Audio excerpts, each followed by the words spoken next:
A young student named Yusuke preferred being alone playing video games and has a deep hatred for the city in which he lives. Everyone who lives there ends up leaving. Stop in another world where you receive the farmer class, and in this world he has millions of lives and becomes stronger each time. The name of the anime will be in the description. My name is Noah and welcome to Noah Anime Recap. Let's start the anime in the city of Tokyo, and our protagonist is called Yusuke is going to school while listening to everyone complain of the boring classes they will have today. He himself doesn't like this world and spends most of the day without talking to anyone. Some colleagues notice that one of the students hasn't come to class for a while and find it very strange. After class, Yusuke goes home, and on the way he sees a girl playing tennis. Her name is Ayu Shindo. She is very popular and good at sports and was invited to be a model. On the way home he passes a girl recording a vlog, but that's not important right now. He then finally gets home, and there he is all happy playing his Final Fantasy. He even looks like a different person. He himself says he hates this world and just wants to stay at home playing all day, and from the looks of it he has a passion/admiration for Ayu Shindo. The next day he arrives at school and sees that the student who was absent before has returned to school. Her name is Kushu Hakasaki, and she is very good friends with Shindo, which is strange for Yusuke because they have never spoken to each other before. The day ends with the teacher complaining to Yusuke because he didn't include anything in his plans for the future, and he even guesses that the boy has no friends, which makes Yusuke a little embarrassed. But as he just wants to go home and play soon, he says something to the teacher, who leaves saying he will wait for Yusuke's answer. He is then alone in the room with the two girls because for some reason they were in the back of the room while Yusuke was talking to the teacher. But when he goes to talk to them, he realizes that the girls simply disappeared, and that's when the story begins. Horror movie, as he starts to hear some children laughing, but before he even thinks about getting out of there, something starts to write on the board and everything starts to shine around him. When Yusuke notices, he is obviously scared, but out of nowhere he disappears and appears again, only this time falling from the sky. Luckily for him, he falls straight into the water at least, but next to him are these huge animals that he has never seen before. He has just arrived at the famous ice sky, and it doesn't end there, as he hears Shindo's voice calling him, and the next thing he knows, both her and Hakazaki are there too, and Shindo says he is happy because finally a boy has appeared. Come there. Yusuke arrives at the lakeshore and tries to ask what is going on, but Shindo tells him that a game master will appear and explain everything, but that he must be very quiet and listen carefully. And said and done, out of nowhere they go to a strange space and a hand touches Yusuke's shoulder. When he looks, there's a guy with half his head missing and some hand marks on his body. He says he's the game master, but for some reason he doesn't complete any of the sentences he speaks. Yusuke becomes impatient upon hearing the explanation, and Shindo hits him to shut him up, but he realizes that he is not feeling any pain in that world. Then the game master explains that they have a 10-step mission to complete. So far the girls have completed 2 steps, so there are 8 left, and for each step they complete, they gain a new person for the group. The mission now is to go to a nearby village and accept the village chief's request. The GM also explains that Yusuke will receive a reward for each of the quests he completes and can ask his friends more about it, and gives a cute introduction showing that Shindo is a magician and Hakazaki is a warrior, but I still needed to find out which was Yusuke's class. So the GM summons a roulette wheel, and by bad luck he ends up becoming a farmer, even though the girls are praying that he ends up as a warrior. After all this, the GM says goodbye to everyone and disappears,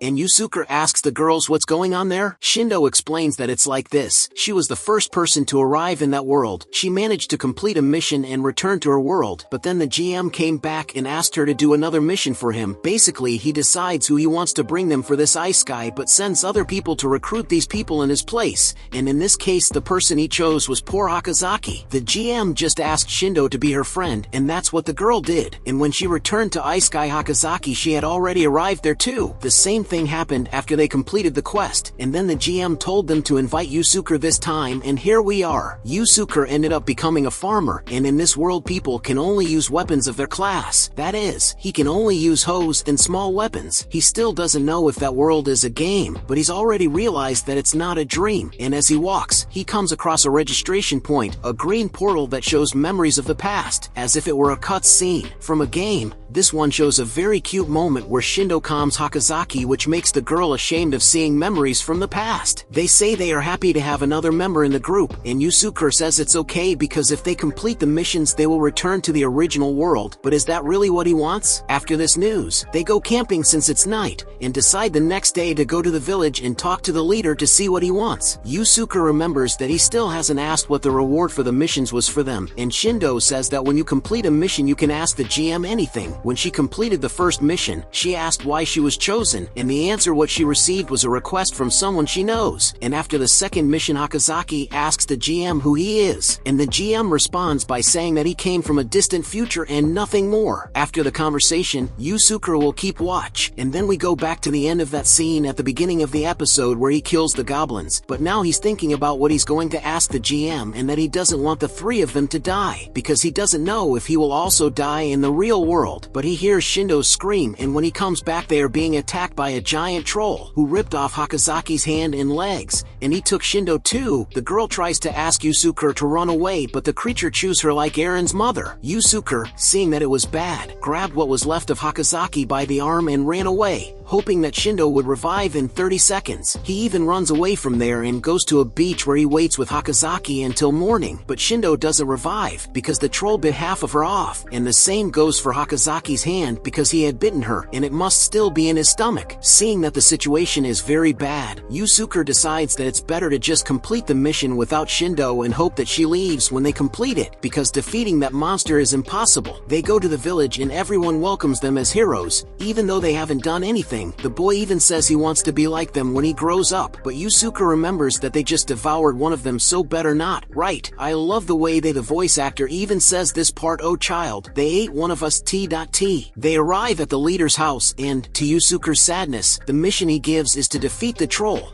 because he has been causing problems for the village. He leaves there shaken and asks Hakozaki if she has ever managed to defeat an enemy, and she says that she always found it very difficult. Yusuke thinks she's useless and would rather Shindo had survived, which is a pretty horrible thing, but he tells her to stay in the village because he's going out to level up, and the girl even says she wants to help, but he says that if she ends up dying, he will be the one who gets the worst of it. Yusuke never valued the lives of even the NPCs in the games he played, letting them die to be able to kill the monsters that tried to escape. Now he leaves the village, leaving Hakozaki behind and thinking that even if his life is in danger, that world there is much more exciting than Tokyo. Just before the mission they had a conversation about careers and how Yusuke didn't give his career plan to the teacher. Shindo says he hasn't decided, but he's going to a fancy science and technology school, together with Hakozaki, who has decided that she wants to be a pharmaceutical researcher. Save this conversation that will be very important in the future. Back to the present, Yusuke walks through the forest and he has a huge mess of food for the troll, just like what happened to Shindo, until he sees another record on the ground, and in it Yusuke hears Hakozaki saying that he has always hated boys and things violent, but Shindo is saying that she wanted the next boy to come with them to be Yotsuya because she likes him a lot, and that makes Yusuke all excited. But then he remembers that there is another Yotsuya in their class, and when will he find out which one she was talking about? He sneezes and the record disappears, but he's satisfied because there's a 50% chance, and now he's basically in a harem with two girls. Yusuke walks a little further and kills some goblins to level up, but he also remembers some memories from his childhood, but these memories make him feel a lot of hatred for some reason that we still don't know. This even makes him make mistakes and leave a goblin run away, but at least he's reached level 9 and he's wondering if he can't change to another class other than farmer because it's difficult. If he had a blade at least it would be better for him. He thinks that it doesn't make sense that Hakozaki ended up with a class that uses blades, since she once said that she hated boys and violent things, but then he looks at her status and sees that she died even though she was in the village, and when she goes check it out, the place is on fire, and that makes him afraid that the mission will fail and they will die because of it. But there's no way for him to know that, so he just runs to the village, which is being attacked by that same troll from before, and the worst thing is that Hakozaki didn't come back, so she was also devoured, and if Yusuke dies they die for good. That's when Yusuke finds another record. This time Hakozaki is trying to defend a little boy, and when he asks why she tries so hard, the girls explain that she suffered from an illness in her original world, and that's why she couldn't make the effort and she had to take expensive medicine to survive. But in that ice sky she could move freely, so she wanted to help everyone as much as possible and be useful to someone for the first time in her life. Yusuke watched everything and realized that he had always been selfish since before he went to that world. The rest of the record shows Hakozaki trying to save everyone, but even using her shield to defend herself, she can't beat the troll and becomes his food too. And and before dying she calls out to Yusuke. After the registration ends, the troll appears, and Yusuke tries to run away from it but gets slapped to stay smart and flies away. The slap was so strong that he has another childhood flashback, where he promised some friends that they would come back after high school to dig up a time capsule, and realizes that he never thought about what he was going to do after high school until he heard Hakazaki saying that she wanted to be a pharmacist. He manages to recover from the troll's attack and is frustrated because even Hakazaki is stronger and has more determination than him, and he won't even let someone stronger than him die in that crazy world, remembering how he defended himself. Your friends in the past. He continues to run away from the troll, but he realizes that it has a pattern, and he can only jump like a frog, so it's very easy for him to figure out where the monster is going to fall and dodge right away. So he spends a while running away, but it's no use if he can't attack and damage the troll. But he ends up giving up and misses the monster's pattern. But when he was about to fall on top of him, a goblin appears by pure luck and Yusuke kills him, raising him to level 10. It's then that out of nowhere the GM appears, who now has a different voice, and there's no point in asking why his voice has changed because he doesn't respond. The important thing is that he stopped time so he could talk to Yusuke, because since he reached level 10, he can change classes now. But as nothing in this world is easy, he needs to spin another wheel to decide. Yusuke prays to get something with blades, but again the wheel falls into a tiny space and he gets the class of cook, which isn't what he wanted, but at least he can use kitchen knives now. Furthermore, when he looks at the monster he can see its internal organs. This is because of the cook class skill, which gives knowledge about the anatomy of monsters. The GM leaks, and time returns to normal, and at that time Yusuke cuts the monster with his knife, straight in the stomach. This doesn't kill him, but at least it makes the two girls escape from his stomach and revive. Shindo he explains that it was a pain to keep coming back to life and appearing inside his belly all the time. He explains to the girls that he changed classes and that in addition he understood the enemy's pattern. Shindo says that this is great, but for her it doesn't change much because mages don't have mobility. But that's when she realizes that the troll is getting tired, maybe because he lost a lot of blood. From then on, they start trying to attack him, but they continue to die with each test, and they die a lot because none of them have an attack strong enough to penetrate the troll's skin. After dying a little more, they die a little more, until they start to die less frequently, getting used to his movements. That's when Yusuke has a plan. He combines this plan with Shindo, then leaves running and manages to cause another injury to the troll, but ends up dying again of course. But the plan works because the wound makes the monster stop moving, and Shindo takes advantage of this to release wind magic inside its head, blowing it from the inside out and finally managing to defeat the troll. Yusuke comes back to life just in time to be shocked by the GM, who says that they did very well, and everyone leveled up, but Shindo complains because the mage class increased very little for some reason, while the cook class increased by about 5 levels. First time, with no time to think, the GM asks Yusuke to ask him anything he wants, and Yusuke remembers the other 2 answers, and thinks that maybe someone from the future who knows them planned all this, and that's why he asks what they're going to do next who complete the 10th mission. The GM shows a video of what happened in his world in the future, and the anime gives a spoiler showing all of them in Tokyo, fighting several summoned beasts, and apparently they are about to face the last of them. After seeing this, the 3 of them return to the classroom without understanding anything that happened, and they are nervous because they will have to face all that in the future. Shindo says he has to leave and that it will still be a while before the 4th mission, but he thanks everyone for their help, and leaves Yusuke to take Hakazaki home. Along the way he realizes that no time has passed since they left that world, even though they spent more than a day there. In the real world only a few seconds have passed. Hakazaki thanks him for saving everyone, and Yusuke can only think about how he's never been with a girl like that before in his life, and starts to send her a kind of crooked talk about him being a bit contrary and hating everything that most people love it, and that he doesn't like saying things like "I'll protect you," but that in that other world it was worth saving someone else's life. And then he stops and finally realizes that if he abandons the mission, there is a chance like this city that he hates so much being destroyed. This time we go back a little in the past, and our heroes see another record on the floor, and in it we see a very cute scene where Shindo opens up to Hakazaki and even cries to her, which is something very unusual because she is usually very strong, and seeing this makes her very embarrassed. But then we go back to the present, and after everything that happened in the last mission, Shindo is talking to his friend in the locker room. This friend of hers used to study with Yusuke but says she never knew much about him, but Shindo says he even found him. Interestingly, sometimes he seems like a being from another world to him. Speaking of Yusuke, he is returning home and as always, complaining about the city, while thinking about why he was chosen to save that place in the future, since he hates everything about it. But he is interrupted by his cell phone ringing, and when he answers it is the game master again. He even thinks about asking how he got his number, but realizing that nothing would come of it, he leaves it alone. The game master then gives a very specific mission for him: go flirt with this girl here in the middle of an abandoned school, without having a choice because the GM said that his success or failure would influence the next mission in the other world. He ends up going there. He manages to dodge the school guards, and following the GM's instructions, he ends up in the girl's bathroom, where he sees a girl with glasses being bullied. He entered the bathroom making noise and shouting at the GM, and that made the girls notice him. Yusuke gets angry because the first time he goes to flirt with a girl, she is being bullied, but the girl who was bullying him tells him to get out of there because it's the women's bathroom, and starts filming Yusuke. He realizes that it's worse than if they filmed him. It would be if they filmed the girl there on the ground, because that could end her life, and according to the protagonist that would hinder his mission. So he decides that the best idea would be to take the girl's cell phone and break it in half, because then she wouldn't be able to save any photos she's already taken. And not happy with that, he starts fighting with the other girls in the bathroom and breaks all of their cell phones, just in case. He thinks he's the hero for saving the girl and thinks that this will earn him more points in the flirting that the GM told him to do, but the girls run away saying that he's disgusting and that they're going to call the police. The police don't arrive, but the prota decides to walk home with the girl he saved, and she's completely uncomfortable with him. This girl has even appeared before in the anime, trying to do a live, and when Yusuke asks if she was, even though she was being bullied, the girl says that wasn't exactly the case, that it was more of a revenge thing, and explains that both she and those girls were doing lives on an app called Miko Live, and she ended up saying some things live that she shouldn't have, and that's why the other girl wanted to take revenge on her. Then she starts crying while talking to Yusuke, who stands there without knowing how to react, until the girl says she can go alone. But before leaving, she starts talking about a visual novel she was reading, and that Yusuke should try to act more like a character from that novel if he wanted to get along with girls. With that, he realized right away that she was an otaku, but even so he decides to spend 2 weeks playing to see which one is from this novel, and comes to the conclusion that he wasted 2 weeks of his life. But then he is teleported again to the other world, and there he finds not only Shindo and Hakazaki, but also the girl with glasses, and realizes that she is the fourth participant in the GM's missions. And speaking of him, he appears to scare the girl. He says her name, which is Yuka Takatate, and after spinning the roulette wheel, she transforms into a fire mage. Before leaving, the GM says that the time to revive after dying is now no longer 30 seconds, but 40, and that their next mission would be to deliver a package. After the GM leaves, Yuka gets scared, but Shindo asks her to calm down, and the girl tells him everything that happened in the bathroom with Yusuke, which makes him feel embarrassed. Shindo explains the mechanics of that world to Yuka, and the two get along very well, so much so that Yuka starts to compare her with a character from a game she likes. But Shindo asks about what happened in the bathroom, and if the girls really they were bullying her. Yuka explains that she made peace with the girls, because she always tried to go unnoticed so as not to be the target of bullying, but that time she ended up saying something live that attracted the girls to her, and in the end she decided to use the incident from bathroom,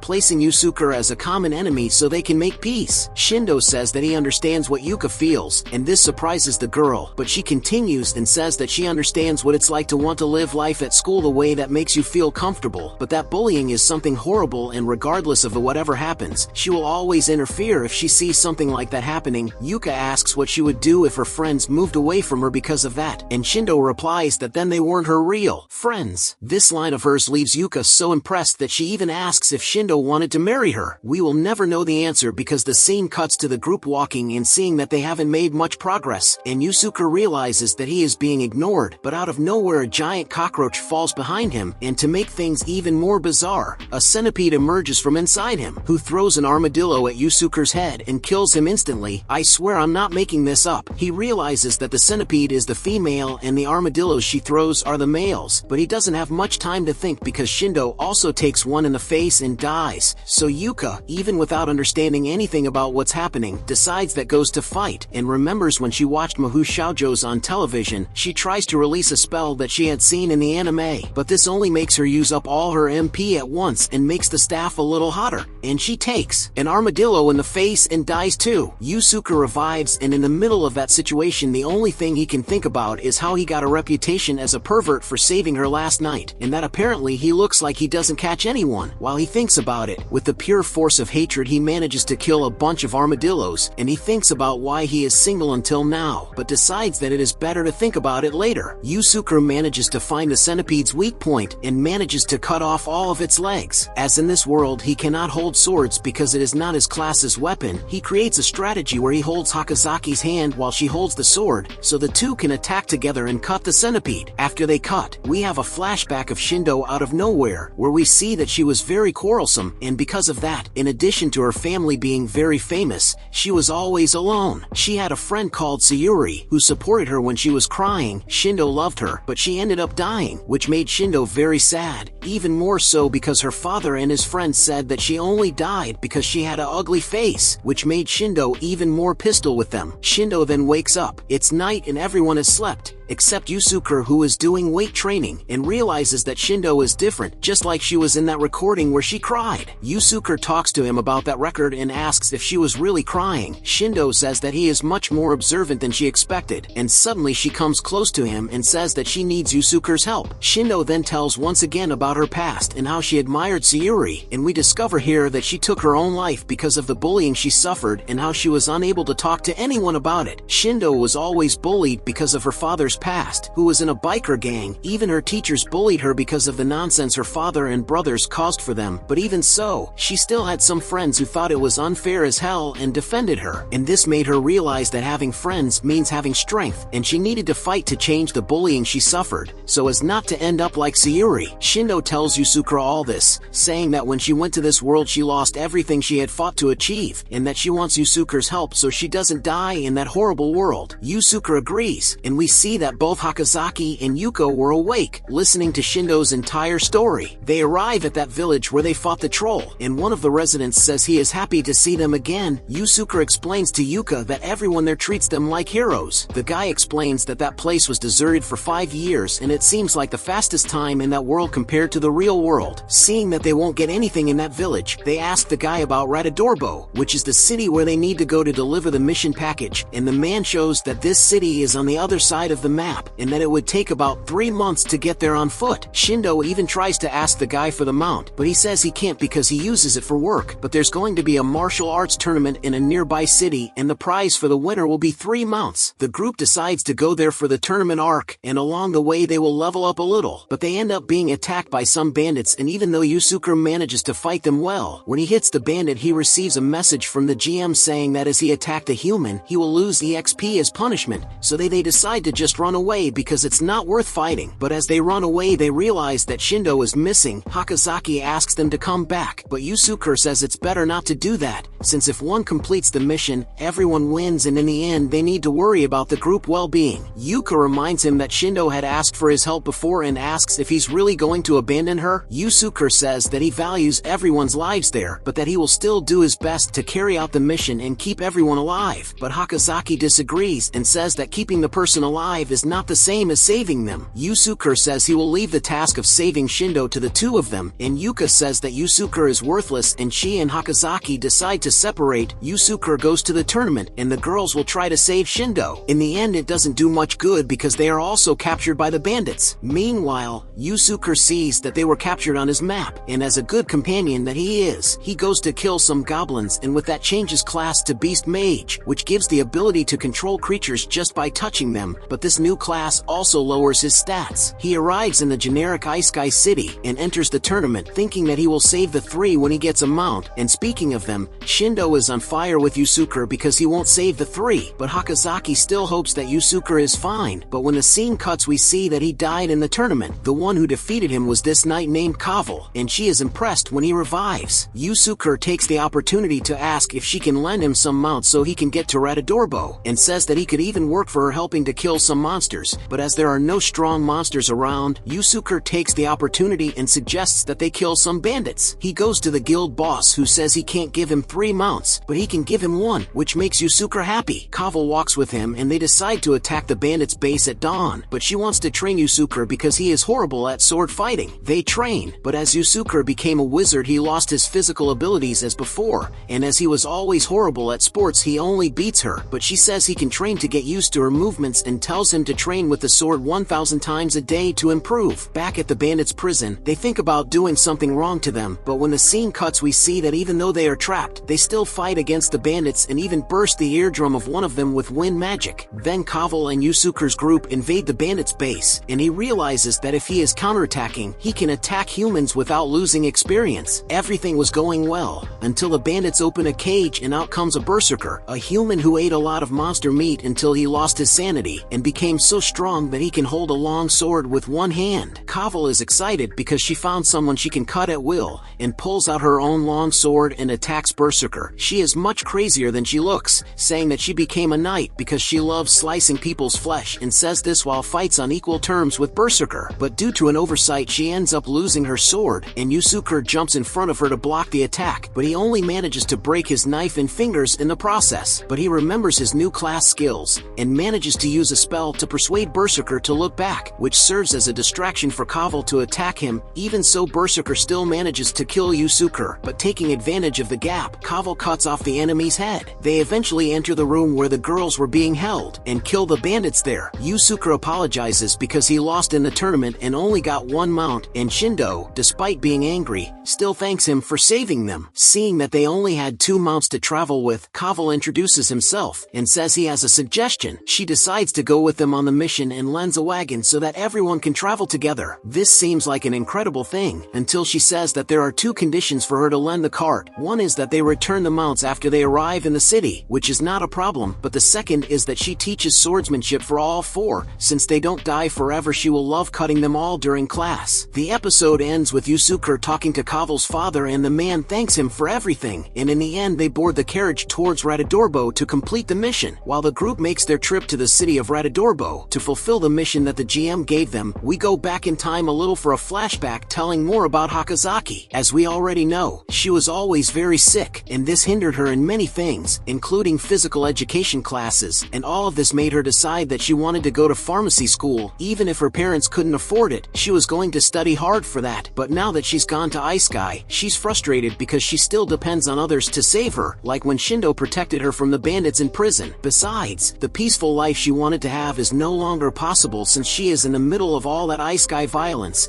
and she realizes that she will have to live with it from now on. Returning to the present, they are in a carriage and stop for a while to rest and eat the food that Yusuke made for them. Apparently he can still use his cooking skills and can even summon pans now that he has reached level 10. Meanwhile, Hakazaki talks to Shindo, and the knight can't forget the violence she saw in the last mission and how useless she feels because everyone always has to save her. Besides, seeing Yusuke getting stronger with each fight leaves her even more depressed. Then Kaval appears and tells Yusuke that it's time for their training, and Yusuke already shuts himself up because in the last trainings she almost killed him several times, and when he tells this to Yuka, she almost has a problem remembering the agreement that they did to her, that she can cut them as much as she wants since they revive anyway. And then he gets a bad feeling that she's going to be next, and well, she's next, and he comes back from training with his head down. In this world, they don't feel even 10% of the pain they would feel in the real world, but even so, she says the training was complete hell. Kaval then calls Hakazaki for training and is disappointed because she can't even lift the long sword properly, but the training is interrupted because one of Kaval's subordinates is injured by a goblin, which leaves her pistol with him as well because he is so weak, and it leaves poor Hakazaki even more discouraged. Later in the night, Yusuke is helping to heal the boy's wound, using a technique to increase his metabolism, and Yuka complains that he is gaining all these stolen abilities without doing almost anything, and Yusuke tells her to complain to the system, so since it wasn't his fault. In the hut, Hakazaki hears all this and realizes that the only way to deal with the system of that world is to become strong and gain experience, and in the following days she focuses on training with Kaval, and although she is improving a little, it is still not enough to use the long sword, and then she gets hit again. Continuing on the way to the city, they receive news that there is a village of goblins nearby. Kaval even thinks about diverting, but Yusuke says that they need to gain some EXP, and the group goes after the goblins, and manages to turn around. Right in the fight, Yusuke even takes a swing at the goblins, but once again Hakazaki is having a lot of difficulty, until she ends up managing to hit the goblin with her sword. It was kind of luck, but she kills him, but this leaves her very shaken, so much so that she starts to apologize without stopping. Later in the night, Yusuke complains that they gained little EXP, and Yuka says it's because he's already at a very high level. Shindo congratulates Hakazaki for killing a goblin, but the girl is still very shaken and can't forget the feeling of having killed him, and she asks Kaval why she likes to cut things so much, and it was the worst thing ever. She could have done it because the knight starts talking like a psychopath about how incredible it is to cut the the flesh of living beings, even getting fire in her eyes,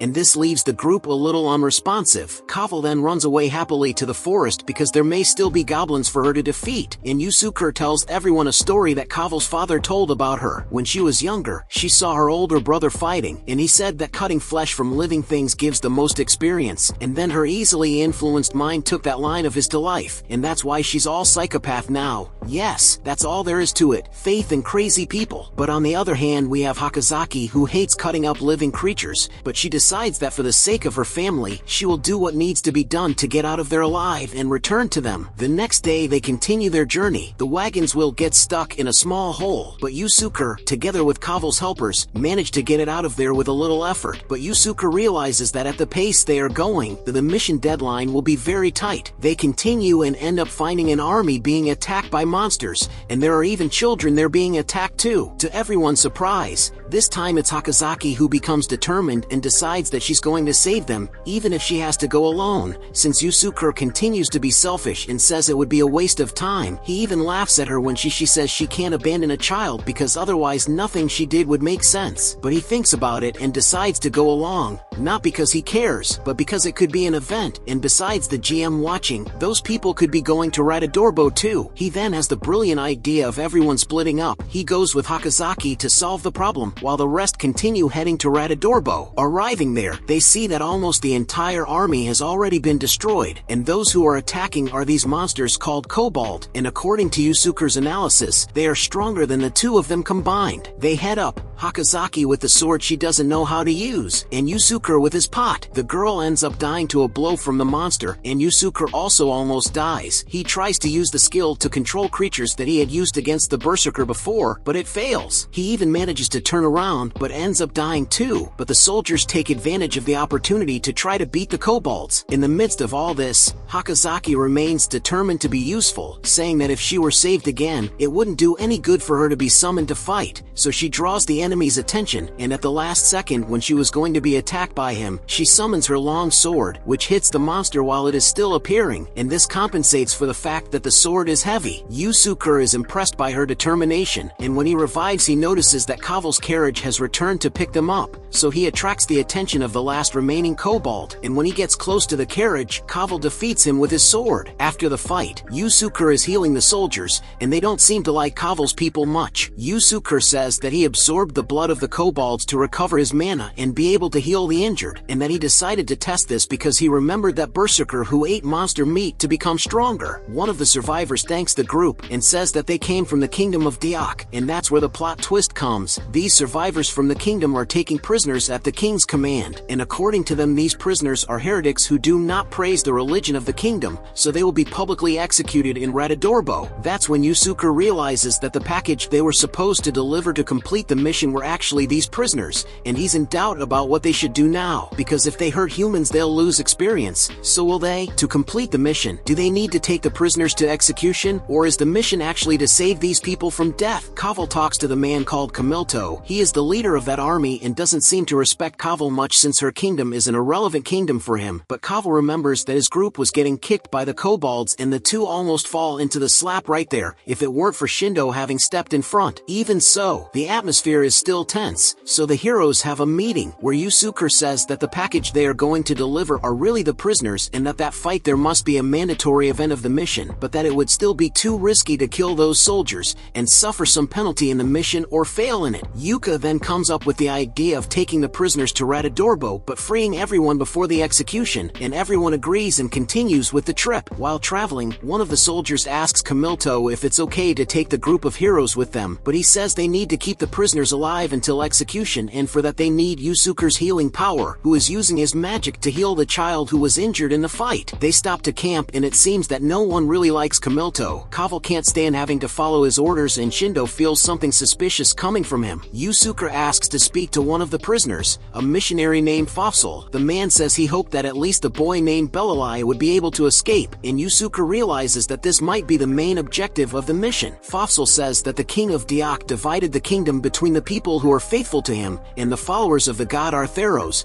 and that Radadorbo is not a safe place for them. Yusuke asks why the king hates the followers of Artheros so much, and the missionary explains that there was a war between these two sides, and when the faithful faithful destroyed the statues of the kingdom's heroes. That was the last straw, and the king ordered the religion to be banned and kill all the faithful. Seeing that the situation is complicated, Yusuke goes to have a chat with Camilto. Basically, the reason they killed the prisoners in Radadorbo is because this city is the gateway to the continent of Egypt, which is where the faithful of Artheros gather, and if they carry out the execution there, it will take away the morale of any believer before they even begin to act. Camilto's father was badly injured in the war and his family would not be able to support themselves, but after the king promised to give slaves to all the families that fought in the war and swore to give a better future for everyone, Camilto began to venerate the king and to hate all those faithful to Artheros. Yuka gets furious when she hears all that, saying that a nation that oppresses the weak just wants to dominate everything, and that's no different from someone who bullies and tries to put a person beneath them, and she hates all of that. She insults the king, which leaves Camilto pistol and takes the axe to attack the girl. Yuka asks Shindo if they can kill the guy because they shouldn't lose much experience because of that, but she and Yusuke manage to stop the fight at least for a while. The next day, Kaval and Shindo are training and the knight says that the best way to compensate for the lack of physical strength is to hit specific points to deal critical damage or kill with one hit. Meanwhile, Yusuke talks to Camilto, who is still fighting with Yuka after last night. They decide to take an alternative route to get to the city faster and put Yusuke and one of Kaval's friends to push the cart. Then they enter a cave that has a mechanism that will allow them to take the alternative path, but in reality it was all a trap by Camilto, who locks them in the cave and starts filling the place with water. Even so, Kaval is still there, full of desire to cut that bastard Camilto, and they decide to go through the cave that is full of traps, the first of which are these 3D hammers that Yusuke manages to stop by solving a puzzle with some symbols on the wall. They continue through the cave, scared to death of the traps. Yusuke even dies to one of them, which are these walls that open and close. He ends up reviving inside a hole that he can't climb, while the girls try to find a way to get through this trap, and Hakazaki seems to be the only one who understands the timing to get through, and realizes that there is a time when the walls collapse. They move together and then you can pass well. Shindo believes in her friend, but decides to go it alone first, because if she dies the rest can try later. In the end, she manages to get through safely and then everyone passes by with the cart, but they keep wondering what Yusuke is doing in that hole, and we see that he is trying to escape by cutting the walls with a small knife to create support points to climb. The girls then arrive in an area with a view of the sky, and in the middle of it there is a type of arena with a very bizarre monster on the wall, which Kaval realizes is a gargoyle, an artificial creature, which breaks free of its chains and leaves for the attack. While Kaval's group are face to face with the gargoyle, Yusuke remains trapped at the bottom of the hole after falling into the cave's trap. He managed to improvise by creating small holes to climb up, but of course he died a few times to achieve this, and during this time he has been having memories of his childhood, where he was always excluded from everyone in his class, and that time capsule that he buried with his friends was destroyed in a construction site. Basically, even when he made friends, none of the promises they made mattered, so Yusuke stopped caring about anything and isolated himself of his own accord. After a long time he manages to climb the well, and at the top he sees a record showing that the guy who helped him push the cart died, and for the first time he seems shaken at having lost a person. Cutting to the fight against the gargoyle, Kaval even manages to deal with her despite the bats bothering her, but in a moment of carelessness she takes a direct hit and ends up falling into the water. Shindo, thinking that she died and already feeling completely useless, ends up leveling up after accidentally killing a bat, and since she reached level 10 she can finally change classes,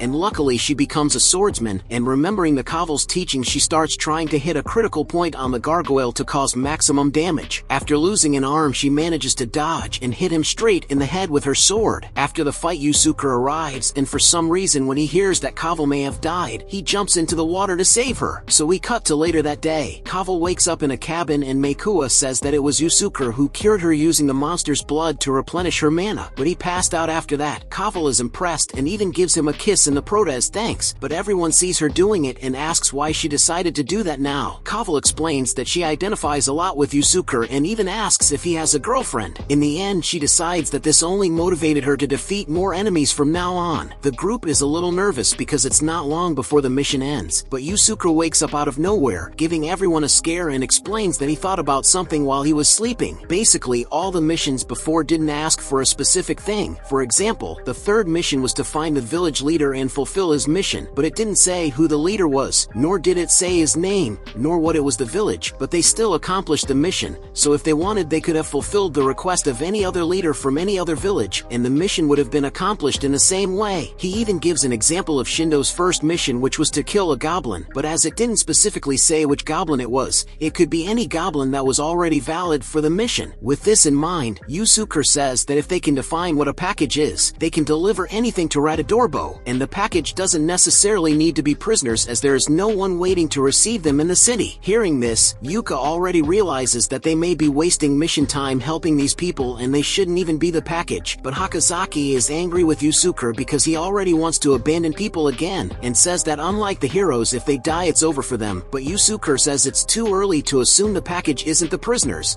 and they might still fail the mission if they let them die, so he decides it's better for everyone to split up. Yusuke's goal is for one of the groups to go after Kamilto and the prisoners, and the other to look for anything they think could be the package, because since they don't know the objective of the mission it's better to be sure. Shindo and Yusuke will be in separate groups to balance the level of strength, and Kaval says she wants to be in the group that goes after Kamilto, because she wants to avenge the death of her companions. The division ends up being Group A with Shindo, Hakozaki, and Meikua, who go looking for the package and decide to escort any merchant they find to Radadorbo, because maybe that will be enough to complete the mission. And Group B with Yusuke, Kaval, and Yuka, who go after Kamilto and the prisoners. Yuka is scared to death because she was on the team that will probably be in more danger. Kaval says that before they entered the cave, Kamilto sent some chickens to Diok's kingdom, and he probably warned them that they had captured prisoners from Kaval's kingdom, and she is afraid that if Diok's soldiers die, they will distort the truth and use this as an excuse to start a war between the two kingdoms. Kaval knows that her kingdom has little chance of winning a war against Diok because they are a small kingdom, so Yusuke decides that the best plan is to send a message to Diok's kingdom informing them that Kortenal, Kaval's kingdom, is not an enemy, but the problem is that they don't know how to speak the language and don't even know how to write, so you can't force the soldiers to write. But Yusuke is still angry about what they did to them, and says he has a plan, which involves showing Diok's kingdom hell and making them never want to mess with them again. They see the carriage but decide to follow it a little further and only attack the next day. Yuka talks to Yusuke and says she's impressed with how he managed to come up with an evil plan, and Yusuke says that planning the best ways to kill his enemies is something he's always enjoyed doing in video games, and even makes a reference to Dark Souls and Fallout. Yuka says that she only played visual novels and wants to go home soon to meet the love of her life, who is one of the characters. Yuka is unsure if that world is virtual, but she only asked that because she remembered Kaval's kiss with Yusuke, and if actually kissing someone virtual would count towards her first kiss. Yusuke doesn't understand anything because he doesn't remember Kaval's kiss since he was sleeping, but he leaves to change watch duty. Kamilto's group stopped for a while to rest, and at that time Yusuke decides to act. He goes to them, who are surprised that they survived the cave and already want to go into battle, but Yusuke explains that he didn't come to fight. That he would win anyway because they always revive, but he invents a story saying that Kaval's group died in the cave, and only he and Yuka were left. In addition to that, he joined the religion of Artheros, the religion that the kingdom Diok is trying to take him down, and he's going to go around spreading the word of Artheros throughout the continent, and they won't be able to stop it since the heroes always revive. He says he can change his mind if they release the prisoners and don't hurt them, and gives Kamilto until sunrise to decide what he's going to do, and leaves laughing. But his plan isn't over yet, because while Kamilto is deciding whether or not to agree to the proposal, Yuka appears and says that she never got along with Yusuke and that she wants to make a deal with the soldiers to kill him. Like that, he wouldn't go around spreading the word of Artheros around. They are suspicious, of course, but Kamilto decides to go with her and takes one of the soldiers to check, and if it's nothing they can capture Yuka, while leaving one to guard the prisoners. She manages to take them to a remote place, and is attacked by one of the soldiers and captured, but it was all a distraction, because when they returned, Yusuke took them all prisoners and set them all on fire as part of his revenge. Kamilto is surprised, because the Prota even killed the child, and Yuka manages to escape, even when she was going to be caught again. She ends up using the game's changing clothes mechanics to free herself, and then the two escape from there with the mount they stole from Kamilto. In fact, Yusuke didn't kill the prisoners. Just before Yuka came back, he freed everyone,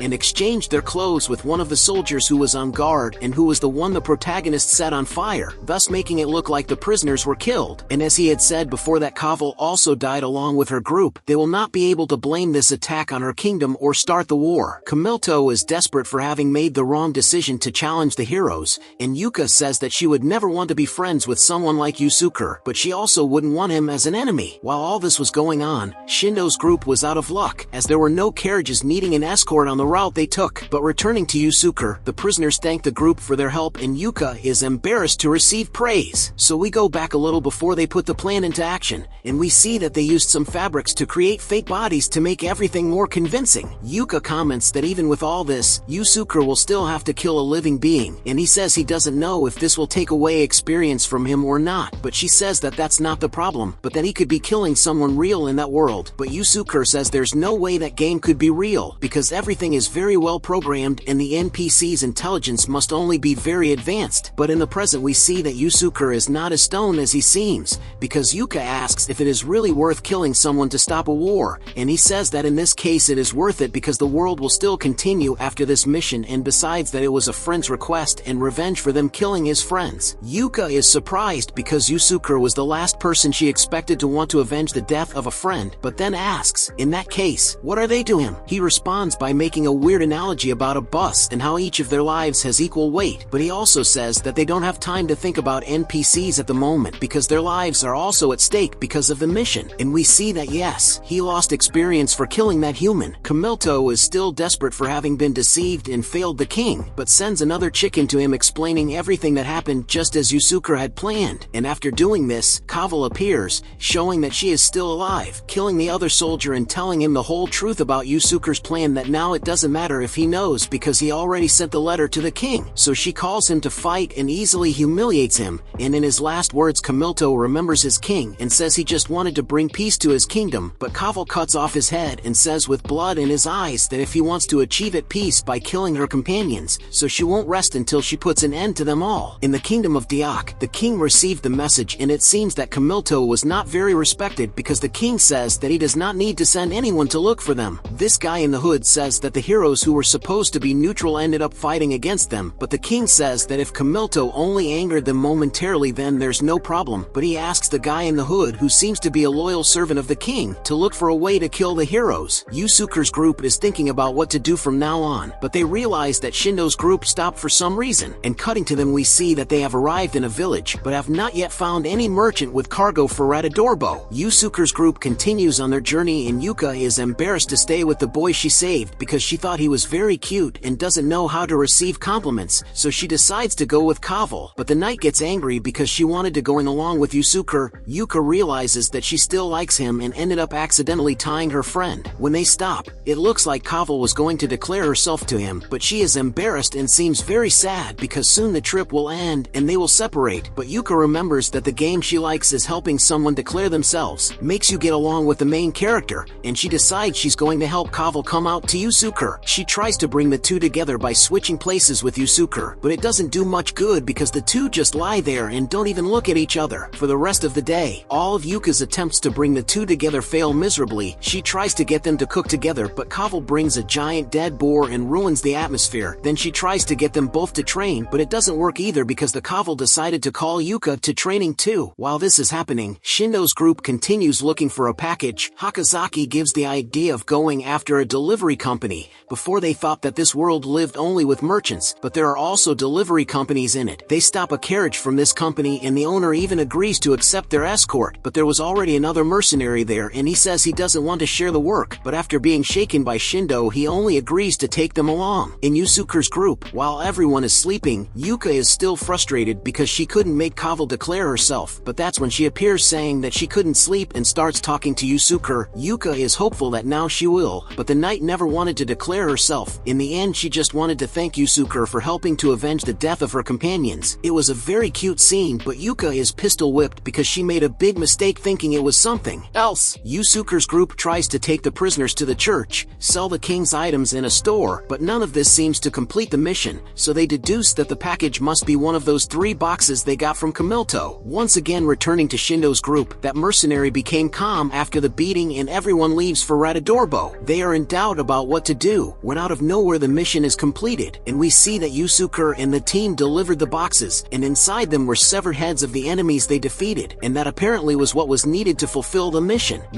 Defeat Camilto's group and take the evidence to Radadorbo. In the end, the second part of the mission still remains, which was to complete 5% of the game's total map, and as there is still a little bit to go, they decide to split up again to cover more ground. After the group separates to be able to complete the map faster, Kaval remembers the moments they spent together and the farewell with Yusuke. You can see that she misses the hero a lot, but because she is a knight she tries tries to convince herself that it was all a big distraction and that he needs to move on with his life, but he still feels something for Yusuke. Due to bad luck or pure trolling from the GM, a heavy blizzard is falling right where the heroes are passing through to complete the map, and Yusuke is doing what he can to stay warm while he walks, especially because if he dies in an area of ice, he won't be able to be revived, because his body will always be frozen and he will die and come straight back. The other heroines are also having problems with the snow. Yuka is so crazy that she starts to fan about her husband. Hakozaki, on the other hand, is trying her best to stay on her feet and remembering the time when she entered the game and met Shindo, where even though she didn't do anything to help in the fights, her friend was happy that she had arrived in that world, and that's happy she feels useful even if just a little. Shindo also begins to remember the time she came to that world, and how alone she felt for being away from the friends she worked so hard to get. Just when everyone starts to have sad flashbacks out of nowhere, you can get the idea that the situation is bad and everyone is almost dying. Despite this, there is very little left to complete the map, but Hakozaki can't take it and ends up dying. Time is short to finish the mission, and returning to Yusuke, he is attacked by a monster. He thinks about running away, but when he sees that he won't be able to run, he appeals using his supreme pan, and thus kills the animal that actually it was a mother who took care of some puppies. Yusuke thinks about helping, but as for him it's all virtual. He just follows the path and leaves them there to die of cold. Yusuke thinks in a very specific way. For him, not all lives have the same value, so if he finds someone whose life has more value than his, then he will do whatever he can to ensure that person doesn't die in a bad way. None. As he walks, he thinks about it and wonders why they were called to that world. Until he finds these answers, he doesn't promise that he won't die. Little did he know that he just messed up, because he ends up stepping wrongly on the ground and falls into a giant hole, and well, he dies. Note, a funny thing about this episode is that instead of the normal ending, they put a clip of the singer playing in the snow all cute. Meanwhile, the main group freezing to death in the anime. It seems like a joke,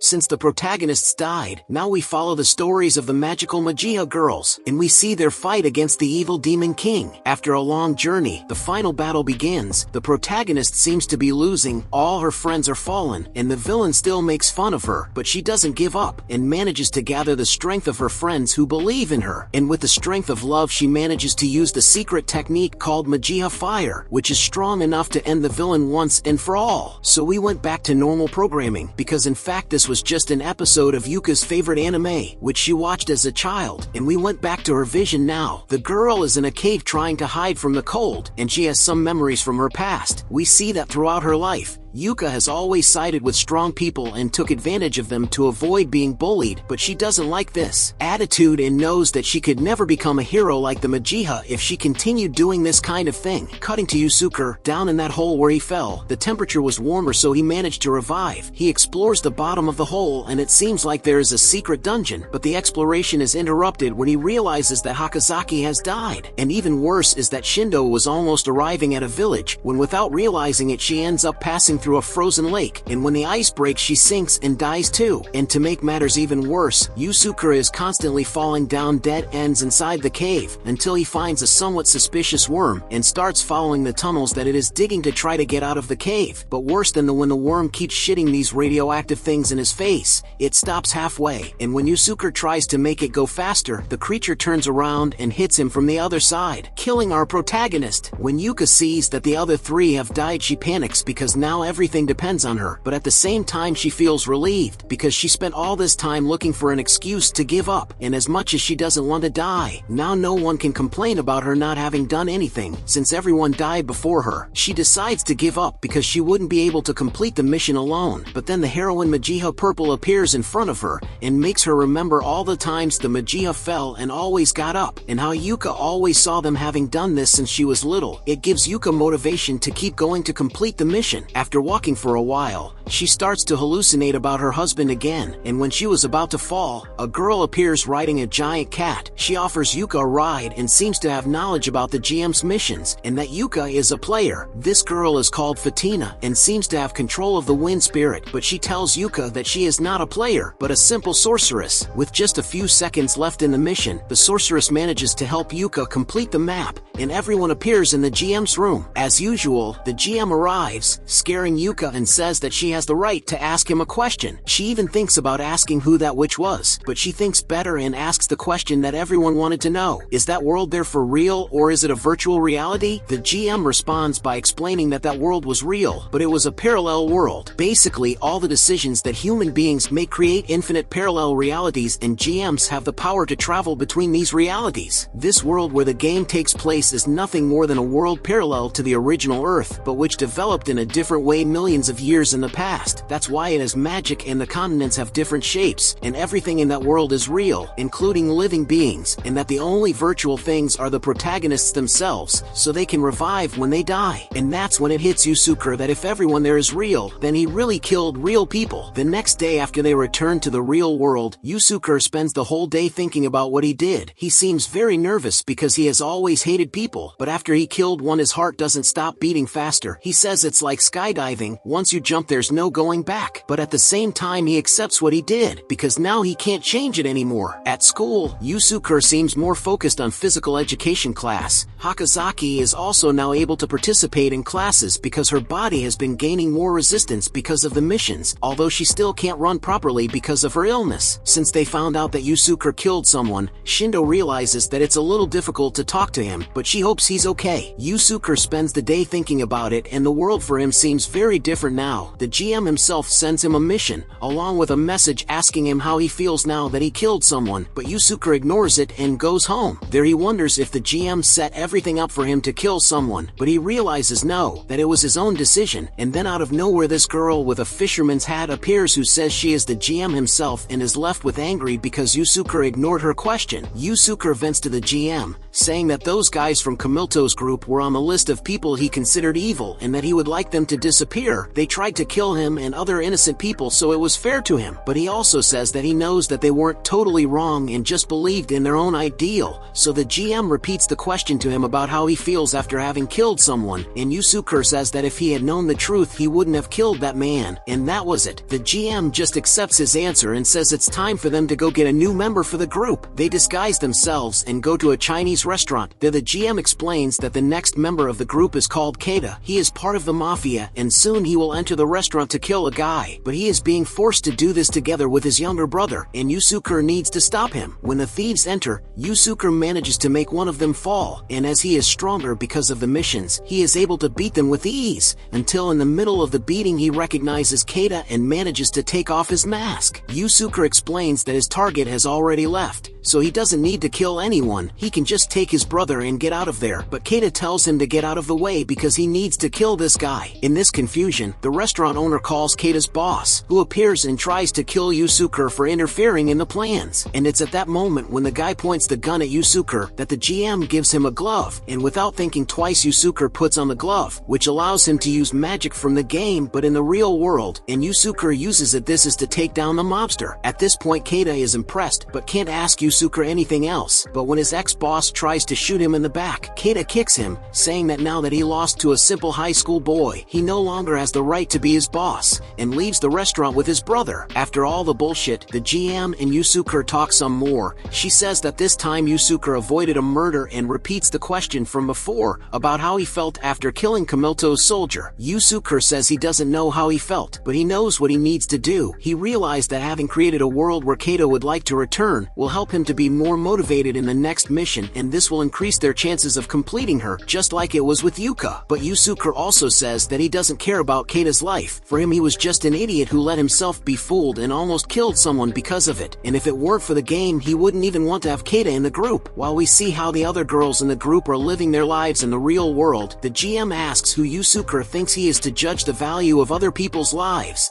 as if he were an anonymous guy on Twitter saying whatever he thinks. He responds in a very sincere way, saying that he knows he's wrong in thinking that way, and that thinking like that only makes it clearer that he has delusions of grandeur, but he doesn't care, because regardless of that he has his own concept of justice. For him he is right and everyone else is wrong, and he will continue that way until the end, even if sometimes he forgets who he really is. With this we finish the first season. There are still 6 more missions to complete.